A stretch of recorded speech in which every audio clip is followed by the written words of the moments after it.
kailangan talaga, kailangan talaga maayos na to once and for all.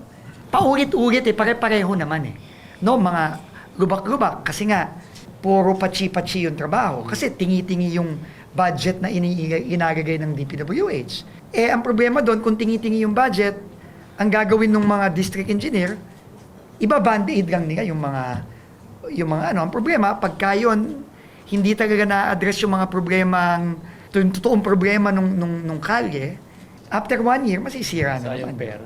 We will be getting the substantial amount of funding for Maharlika from north to Mindanao, from northern Luzon to Mindanao, from a substantial amount of savings from DPWH in 2025. I-authorize na ng Pangulo yan. Alam niyo naman, ng Pangulo, kapag may savings ang mga department, pwede niya yung gamitin within the executive, sa mga prioridad. And Maharlika is right now one of the very, very top priorities ni PBBM. We have also made the decision na yung lahat ng segments ng Maharlika na nasa GAA ng 2026, na ngayon nasa district level, pinapa-hold muna namin ang implementation. Kasi ang gusto natin gawin dito, talagang, and sinabi na rin to ni Pangulo, bubuhusan na natin to ng malaki this year and next year. So we will consolidate the funding